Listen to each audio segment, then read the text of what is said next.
Hello there, you're watching the press preview, a first look at what's on the front pages as they arrive. It's time to see what's making the headlines with columnist at The Observer, Martha Gill, and deputy editor of Conservative Home, Henry Hill. They'll be with us from now until just before midnight. So let's take a look at what is on some of those front pages. The Eye leads with the report detailing US President Joe Biden's memory lapses, saying it risks leaving the door open for Donald Trump's return to the White House. Democrats are reported to be rallying around the president as the party reels from the special counsel's report. The Times leads with Rishi Sunak vowing to ease tax to reward hard workers. Meanwhile, the Daily Express says Boris Johnson is mulling over pleas to help the Conservative Party fight the next general election. The Telegraph says more businesses are giving up on British workers and are looking to hire abroad to fill vacancies. The King is reported to have bonded with Sarah Ferguson as they both battle against cancer. That's the story on the front of the Mirror. The front of The Guardian, meanwhile, focuses on Israel's plan to invade Rafah in a full-scale ground offensive ordered by the Prime Minister Netanyahu. The Mail leads with reports that Iran is recruiting British Muslims on pilgrimages in the Middle East to spy on Jews.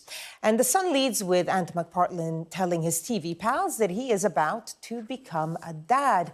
And The Star is reporting that bald men are irresistible to women. That's according to new research. And a reminder that by scanning the QR code you'll see on screen during the program, you can check out the front pages of tomorrow's papers while you watch us. Well, as I mentioned, we're joined tonight by columnist and The Observer, Martha Gill, and deputy editor of Conservative Home, Henry Hill. Welcome both. Thank you so much for joining us. So let's start with a story that's on the front page, both of the FT and the Eye. Let's look at the FT first. That is the story around President Biden. Democrats rally around Biden as party reels from the Department of Justice report. This report that basically described him as an old man with frail memory, hugely damaging. The White House now rallying around him. Too little, too late? What do you think, Martha? Well, I think so, because it's too late now in terms of the primaries. Nobody serious has come forward to challenge him. So it's difficult now to see what the Democrats might do if they do decide that perhaps he's not the best person to lead them into the next election. I mean, as you say, this is hugely damaging. This is a kind of consecration of all the rumours and all the polling and all that's been telling us, which is that voters are quite concerned about Biden's age and his gaffes and his missteps have really had an impact. And so many gaffes. I mean, he's mixing up the names of German presidents, French presidents, actually the Mexican and the Egyptian president. He forgot Hamas, which is a word that's been on everyone's lips, obviously, since October 7th. I mean, how bad do you think the situation is with him? I mean, this story is really a watershed moment because there have been some of these incidents for a while. Presidents do televised appearances all the time and right-wing media would pick up on the gaffes and shortcomings. And until now, that hadn't really broken out, but this makes it unavoidable. And I think the dilemma for the Democrats is this should be an eminently winnable election for them. Donald Trump is not a good candidate by any stretch of the imagination. The economy is strong. So you would think that with an incumbent president, this would be fine. Biden is perhaps now in the position he thought he was the only person who could beat Donald Trump because he was a unifying figure. Now he might be in the reverse position. He might be one of the few Democratic candidates who would lose to Trump. But unless he accepts that, it's not clear what the Democratic Party can do. Let me just bring up the front page of the Eye, because that's exactly their angle. The title, the main title of the Eye, Biden memory lapses open the door for Trump to return as US president. Now, looking at the coverage of the Eye and the FT, I mean, what sort of options do they have in the coverage of what could happen next? What kind of options do the Democrats have? Yeah. I mean, one thing that perhaps Joe Biden could do, I mean, a lot of the negative feeling about him is kind of intensified by how unpopular Kamala Harris is. There's a possibility that perhaps if he changed his running candidate, that maybe people would feel a bit more positive about him. I mean, by the end of this next term, if he does serve again, he'd be 85, 86. There's a good chance someone would have to step in at some point, and I think that if people felt more positively about who might be the vice president, that might change the equation. No, I agree. I think that's one of the easiest ways at this point is because the president simply picks their running mate. And if Biden picks somebody who voters felt reassured by on the sort of understanding that Biden is probably not going to be president until he's 87, then that might mean that some of those voters who are thinking, I don't really want to vote for Trump, but I am not prepared to vote for this man, might be prepared to do it. But of course, that would mean, one, does he sack Kamala Harris? She's currently vice president, right? If he doesn't pick her as his running mate, he has big questions to answer about why she's still in post. And it would mean dismissing a woman of colour, which would be very awkward for him to do. So no easy options for the Democrats at this point. They should have sorted this out a while ago. Very briefly before we move on to it, Henry, you call this a watershed moment. Do you think that something, I don't know what, but something will change after the comments that came out of the report? Well, I mean, the headline of the FT piece that we're talking about is Democrats rally around Biden. I expect they'll be watching polls carefully. If there's a sharp change, things may well change and they may change their minds. OK. Let's go back to some UK stories. And here it's page 2 of The Times. And it's about junior doctors who are to strike again. And here it says, after glacial pay negotiations, so another walkout. And of course, at the start of the year, we saw the longest strike by junior doctors in history, really. So, Henry, do we get an idea of where negotiations went wrong here? Well, the founding point of the negotiations is simple. The BMA is refusing to move from its 35% pay demand, and the government thinks that that is unreasonable and undeliverable. They say they've offered 10%, 10-point-something%. They're prepared to go further. They're prepared to sit around the table, but they won't agree to 35%. For two reasons. I think one is that a 35% pay rise, it's not a one-off payment that will permanently increase the staff cost of the NHS, which is already straining on its budgets. And the second reason is that other health unions have settled for a lot less. And I think there's a danger the government is wary of the fact that you could end up with a situation as we had in the 70s, where all the big public sector unions watched each other, and if one got a really big chunk, then the members of the others were like, actually, why aren't we getting that? So, on the other hand, this isn't the 80s, you know, this isn't like the miners or the print workers where the government is changing the industry fundamentally.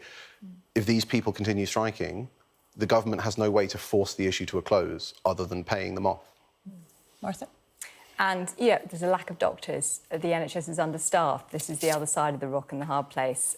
We really need these doctors, and we need to stop them going overseas to places like Australia, where they have better pay and better conditions. Paying them more would be one way to do that. OK, so, I mean, do you think that the strike will go ahead? Is that what it looks like in the article? Yeah. Oh, sorry, yes. Yes, it is. This is saying that the doctors have committed to another strike. So unless the government gets around the table and offers them what they want, presumably another strike will go ahead, and presumably another one after that. Because again, from the government's perspective, you know, the NHS uses a lot of immigrant doctors and so on, but they can sometimes be hired for cheaper because they're coming from countries with lower wages. But if you do a 35% pay increase for junior doctors, that increases the cost of all your labour, including immigrant labour. So it is almost insoluble. The NHS does not have enough money. It's a bottomless money pit, but the junior doctors have lots of leverage. How damaging is it for the government in an election year? Well, I think that the government is under so much stress from so many directions, this almost goes under the radar. Although, of course, the NHS is always central to British elections. So, you know, if this drags on much further, if it starts to impact on people's care, on people's treatment, then people will notice. OK. Well, let's move on to another, still health-related story. This is page 13 of the Mirror, and this time it's dentists. So dentists themselves warn that the crisis is so severe, it's now hitting our health. And there have been some pretty shocking figures coming out of so many children, especially, ending up having to be operated. Tell us more about this story, Martha. Well, British dentistry has never been good, right? And now it's getting worse. So there are surveys saying a lot of dental workers are planning to go private. There are horrific stories coming out with children not being able to get treated. There are huge queues for people outside dentists. I mean, the problem is, I think we've never prioritised dentistry. We've always seen it as a luxury. We're used to paying for it. The government treats it in the same way. But now the part of the population that really relies on NHS dentistry is making their presence felt because it's really being squeezed. And that's what has led to this current situation. Henry? It's a classic funding problem. The government only pays for so much NHS dentistry. It's the current structures of the way that dentists are paid for NHS work disincentivises them to take on more patients. And so naturally, they go private. And so you've got a larger and larger share of the market that's private. Now, the government is changing that to an extent. They're introducing a new patient premium, which is that if an NHS dentist sees a patient who hasn't been seen for 2 years, they'll get a cash bonus. That's really important because an awful lot of the problem here is that dentistry is essentially preventative, ideally, right? Like you don't want to go in with the drill. You want to be checking people regularly. So this is about encouraging people who haven't been to the dentist in a while to go and catch things early. So that's good. But it's exactly the same problem as the NHS. Taxes are already very high, public budgets are overstretched, demand for dentistry is high. How much of it can you reasonably afford to provide? You ration by price or by queuing? Same with everything. You mentioned taxes, so let's go to page 7 of the Times, and this is the Prime Minister's tax bill. So we found out he had an income of roughly 2.2 million. He paid £520,000, so 23%, and that is, so relatively low because it's capital gains. What do you make of this revelation? Yes, Martha. Oh, either one. Rishi Sunak is rich, and that's not a surprise to anyone.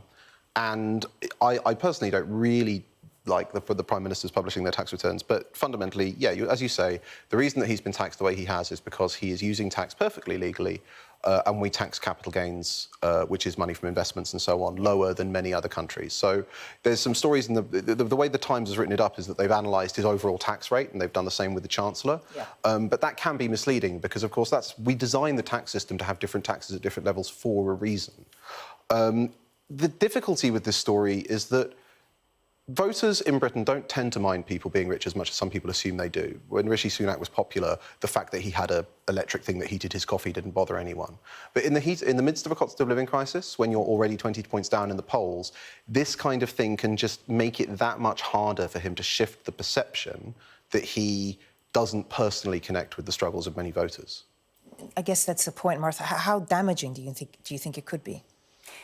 I think that this won't damage Sunak any further. I think it's priced in. I think when all of those all those word clouds that have been made about Sunak, rich is always the largest word, and it always has been.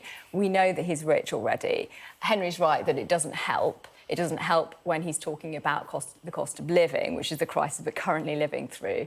But I do think it's priced in. Now let's go to the front page of The Telegraph.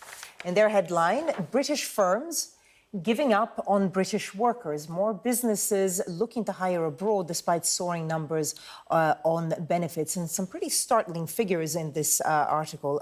Henry, tell us a little bit more about it. So, yeah, essentially, this is the... I'm going to stumble over this. National Institute for Economic and Social Research managed it. Revealing that since the pandemic, the United Kingdom has started applying for vastly more visas, and tens of thousands of businesses have signed up to import workers. And the reason that they say that this is that during the pandemic, the crunch point was during the pandemic, and they say it represents businesses getting frustrated with the tightness of the British labour market, and they're looking overseas for this. The main lead on the story is the OBR's arguments about getting people back into work and off the welfare books. But the other thing that I always bring up whenever something like this happens is that this is not a new issue. When the government first introduced the ability to apply for workers overseas in 2009, 3% of employers pleaded a skills shortage. 10 years later, it was 10%. The ability to import labour means that part of the problem with these employers are looking for skills, right? They're looking for skills that aren't there in this country. But because they have an ability to get a shortcut through the immigration system, they have no incentive to train their own workers. So that's something that should be borne in mind when reading about employers being frustrated. Because the number that they have here, the economically inactive population, they say, since before the pandemic, has gone up by 884,000. So that's what they're saying has a part of an impact on it. Martha, how do you read these stats and the story on the whole? Yeah, that's astonishing stats. You have to wonder how much of that is to do with, I don't know, long COVID or ill health. I know that ill health is a very big reason for economic inactivity. The NHS, the pressure on the NHS can't help that. I mean, part of this is the long-running story where, the Tories are under pressure over growing net migration. We had last year this huge net migration figures. very damaging for the Tories, but at the same time they have to grow the economy, and those two things are connected. And as you say, through bringing in skilled workers, it takes a very long time to train people. It takes investment, and if that is indeed the solution that the Tories are looking for, they need to put money into that.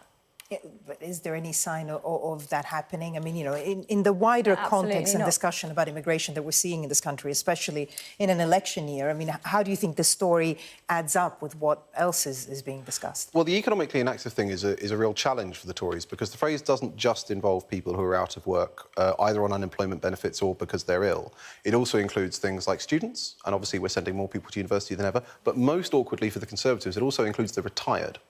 So there are people in the over 55s who have retired. They're not living off the state, you know, they're living on their own means, on their own savings, but they are economically inactive and they're not generating much tax revenue. So the government is trying to find ways to incentivise them to get back into work. And that creates a problem, because how do you do that? The government's looking at creating tax incentives for older workers to stay in work. And that is very difficult for the Tories when they're already polling so badly with younger workers, and younger workers are already paying higher taxes and everything else. Martha, what do you think? Yes, and well, I mean, the biggest thing here is immigration. That is the most salient thing that people are most worried about coming up to the next election, and that's the thing that the Tories are going to have to get a grip on. OK. Briefly, Express pages 4 and 5. Here's someone who might help solve the issue. Now, ministers join growing calls for return of a great Tory voice. Boris Johnson, is he coming back? No. He's not coming back? No, I mean, the second coming is a really important part of many myths and religions, and Boris Johnson's is no different, I suppose. No Tory leader would ever allow Boris Johnson to come back if they wanted to keep their own job, because he would immediately be a contender for that position. There are people, diehard people, who want him to be in. And how would you do it? First question, you know, fine, David Cameron was put in the Lords. Are you going to make Boris Johnson appear after the row over his peerages and after everything else? No, you're not.